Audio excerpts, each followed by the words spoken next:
साथियों, आपने बड़ी क्रांतिकारी बातें सुनी अपनी बहनों से और रवि के कहने पे भी बड़े जोरदार नारे लुआए हैं। इमन ने डर है कदे तो मैं इतने जोर से नहीं बोलो, जे बोलो तो एक आधा नारा लुआ लू भाई, नहीं मैं एक आधी मेरी बात कह के न खत्म करूं। लिपि की एकता जिंदाबाद, जिंदाबाद जिंदाबाद। हरियाणा सरकार मुर्दाबाद, मुर्दाबाद मुर्दाबाद। एक ही मांग एक ही नारा, 400 हक हमारा। पहले नारा में छोरियां कहानी नहीं देखा, नहीं कौन सी नहीं बोली, और एक नजर घुमाई सारिया ना फैलिया बोली तो कोनी। एक ही मांग एक ही नारा, 400 हक हमारा। जब तक जुल्मी जुल्म करेगा सत्ता के गलियारों से, चप्पा चप्पा गूंज उठेगा इंकलाब के नारों से। जब तक जुल्मी जुल्म करेगा सत्ता के गलियारों से, चप्पा चप्पा गूंज उठेगा इंकलाब के नारों से।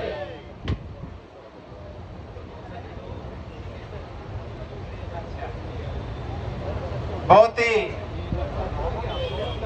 मान और सम्मान के योग्य मेरे पिता तुल्य किसान बुजुर्गों, और 68 दिन से किसानों के पक्के मोर्चे के ऊपर उपस्थित मेरे बड़े भाई सतीश बेनीवाल जी और हमारे लिपि के स्टाफ के जिला के प्रधान जितेंद्र सोराण जी,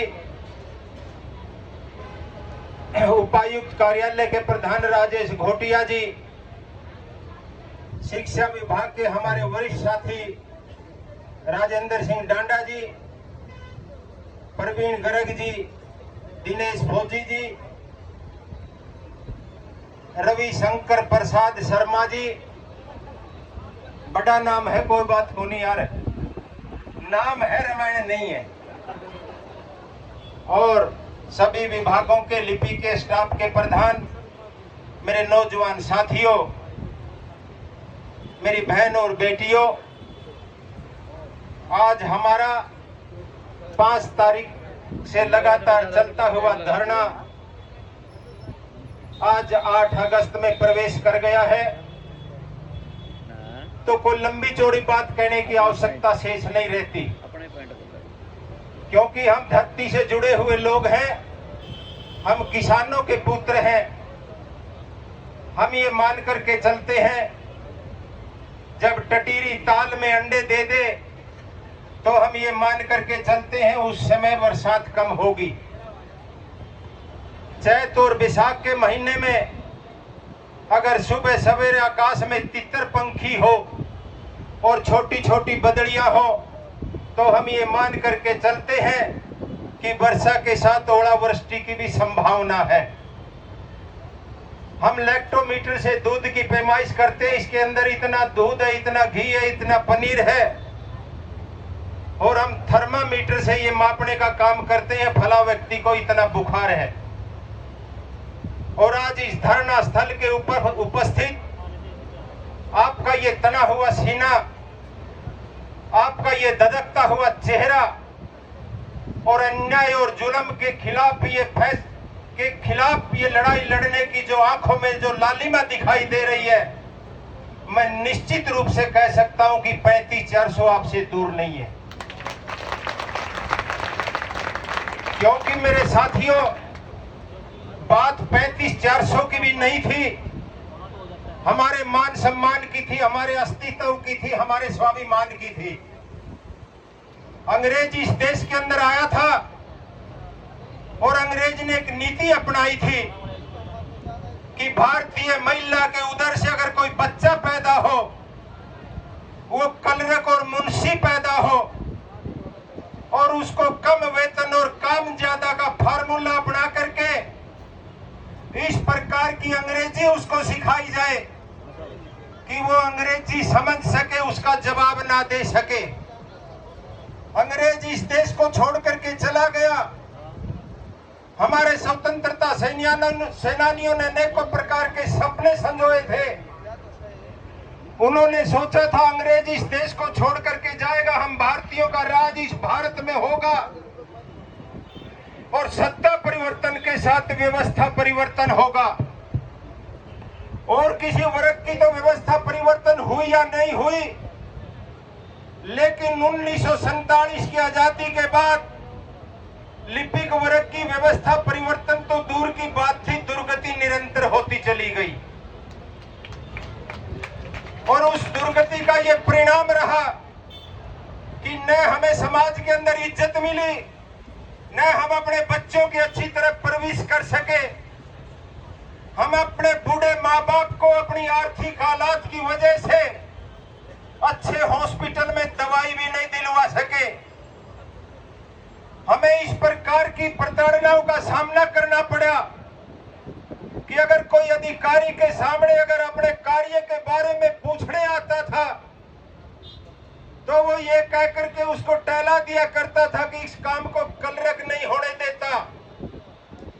बड़े दुर्भाग्य की बात है, आज वही अधिकारी और वह हरियाणा प्रदेश की सरकार जो कह रही है कि इनके पास तो डायरी और डिस्पैच का काम है। अगर कलरक के पास डायरी और डिस्पैच का काम है तो काम रोकने की अक्षमता किसके पास है? क्यों अधिकारी किसी को बरगला रहे हैं? कहने का मेरा मतलब, आपको तो कहेंगे कि इसको कह देना काम हो जाएगा, और आपके उनके सामने आपकी इस प्रकार से बेइज्जती की गई कि जैसे हमारा कोई अस्तित्व ही ना हो। और तनख्वाह जब लेकर के निकले, ऑटो का किराया, मोबाइल का किराया, चाय वाले का बिल, दूध वाले का बिल, किराने वाले का बिल, बच्चों की फीस, मोबाइल का रिचार्ज, तो साथियों 6 और 7 तारीख को हमारी जेब साफ। जैसी हालात आज हमारी है, यह हालात हमारी हर महीने होती है। हमने इस प्रकार के शोषण के खिलाफ हमारी आर्थिक हालात को देख करके हमारे नौजवान बच्चों ने जो फैसला लिया है, आज चाहे वो नौजवान बच्चे हैं, चाहे हम अपनी सेवा के आखिरी पड़ाव के ऊपर हैं, हरियाणा प्रदेश का लिपिक एक कर्मचारी आज हड़ताल के ऊपर इस बात के लिए बैठा, हम अपना मान सम्मान भी लेकर के जाएंगे और 35-400 भी लेकर के जाएंगे। लेकिन साथियों, ये लंबी चौड़ी बात में न कहते हुए, जैसे जैसे आंदोलन आगे बढ़ेगा उसके बाद 2 अवस्थाएं आपके सामने खड़ी होंगी। प्रदेश की सरकार लाचार और बेबस होगी और आपको बरगलाने वाले लोग आपके बीच में आएंगे। मेरे जैसा व्यक्ति 8-10 लोगों के बीच में बैठ करके एक बात कह जाएगा, आपको कुछ नहीं मिलना, ड्यूटी कर ले, नौकरी चली जाएगी। ये तो सटेज पावे है, इनका तो काम है, सारी उम्र इनने राजनीति करी है, इनने कभी डक्का नहीं तोड़ा। इस प्रकार से बरगलाएंगे और उस समय आप इस प्रकार के विचलित अवस्था में पहुंच जाओगे कि मैं नौकरी करूं धरने पर रहूं, नौकरी करूं धरने के ऊपर रहूं। तो इसलिए साथियों, इस विचलित अवस्था में पहुंचने का प्रयास मत करना। हमने अनेकों प्रकार आपके सामने हर हड़ताल के आंदोलन के उदाहरण प्रस्तुत किए हैं। आज तक किसी साथी का कुछ नहीं बिगड़ा। विक्टिमाइजेशन भी हुए हैं, हमारे कर्मचारियों की सेवाएं डिसमिस हुई है, जेलों में भी गए हैं, लेकिन लाठी का इलाज तो मालिश तो होगा भाई, उसकी विक्टिमाइजेशन का कोई प्रबंध नहीं है। लेकिन वो लाठी आपको तब लगेंगी जब ये कड़ छूट जाएंगे, ये कड़ हॉस्पिटल में चले जाएंगे, उसके बाद आपका नंबर आएगा, अदरवाइज आपका नंबर नहीं आएगा। निश्चिंत होकर के बैठना, विचलित मत होना साथियों। अनेकों बार हम सुनते हैं ये हमारी धरा पीर और पैगंबरों की धरा है, ऋषि मुनियों की धरती है, क्रांतिकारियों के बलिदान और कुर्बानियों से इतिहास भरे पड़े हैं। आज अगर हम गुरु गोविंद सिंह का इतिहास उठा करके देखें, उन्होंने धार्मिक अवस्था के लिए लड़ाई नहीं लड़ी थी, मानवता के लिए लड़ाई लड़ी थी।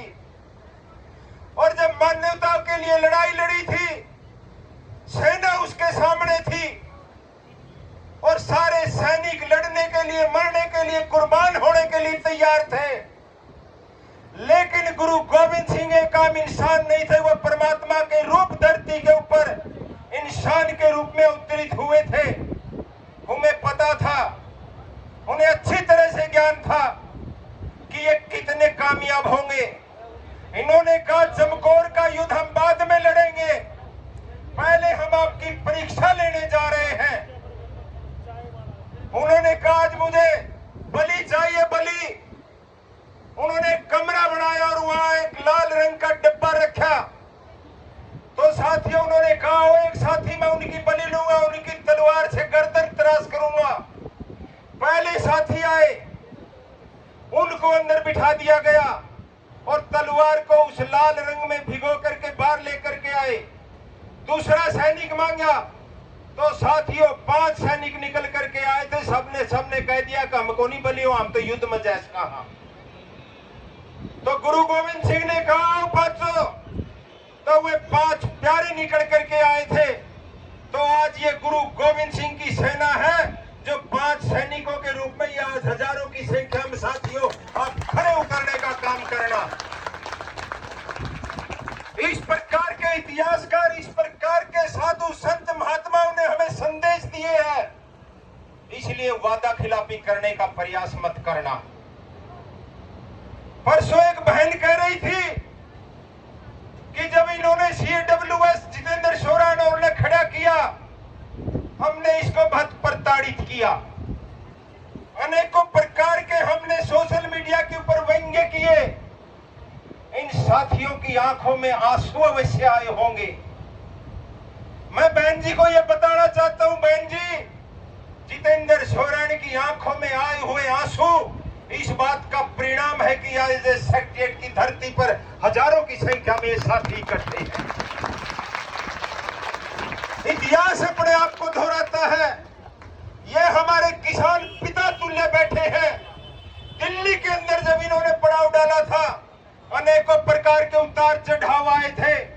राकेश टिकैत बैरियर के ऊपर बैठे थे, लाइट काट दी गई थी, सभी साथियों की गिरफ्तारी हो रही थी। राकेश टिकैत की आंखों से निकले हुए